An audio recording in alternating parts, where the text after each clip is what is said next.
جب ہم لوگ کہتے ہیں نا ڈھول نہ بجاؤ ماہ محرم پہ، تو ہمیں یزیدی ہونے کا لوگ تانا دیتے ہیں، اے یہ یزیدی لوگ ہیں یزیدی۔ ہم کہتے ہیں کیوں یزیدی ہو گئے ہم؟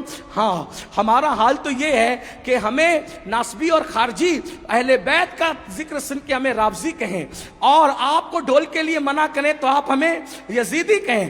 بہت اچھی بات ہے، آپ کے اپنے معاملات ہیں، مگر یاد رکھنا اللہ کی عدالت میں تمہیں بھی منہ دکھانا ہے اور ہمیں بھی کھڑے ہونا ہے۔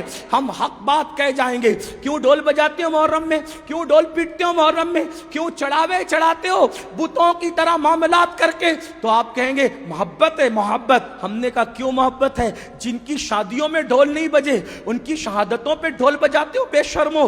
آپ بتائیں مجھے، کوئی ثابت کر سکتا ہے امام حسن کے نکاح پہ ڈھول بجا، امام حسین کے نکاح پہ ڈھول بجا؟ جن کی شادیوں میں ڈھول نہیں بجے ان کی شہادت پہ ڈھول بجانے کا جگر لاتے کہاں سے ہو؟ کہا نہیں نہیں یہ عشق اور محبت ہے۔ ہم نے کہا اگر یہی عشق و محبت ہے، اگر یہی تقاضۂ محبت ہے کہ علی اکبر کے جسم کے جس دن ٹکڑے ہوئے ہوں، جس دن اللہ اکبر امام حسین کے سر کو نیزے پہ اٹھایا گیا ہو، جس دن بیویوں کی چادریں چھینی گئی ہو، اگر اسی دن ڈھول بجانا تقاضۂ محبت ہے، اللہ کسی کو وہ دن نہ دکھائے جس دن تیرے بیٹے کا ایکسیڈنٹ ہو اور تیرے بیٹے کا جوان بیٹے کا جنازہ اٹھ رہا ہو، اس وقت تو ڈھول بجانا، پھر سمجھیں گے کہ تقاضۂ محبت کسے کہتے ہیں۔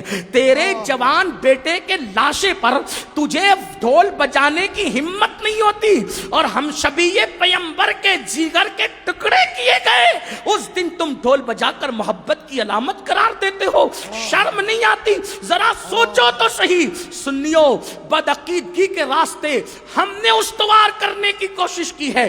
امام احمد رضا کی شان یہ ہے، انہوں نے اہل سنت کو بھی اصلاحی نظریہ پیش فرمایا اور بدعقیدوں کو بھی لگام عطا کی۔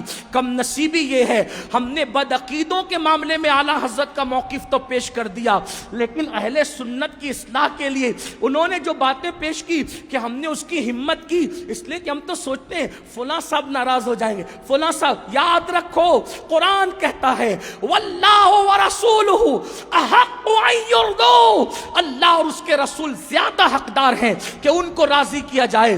لوگ رزاق نہیں ہیں، رزاق اللہ ہے۔ اس لیے سنیوں، میری قوم کے جوانوں، امام نے جو پیغام دیا ہے اس دونوں کو سینے سے لگاؤ۔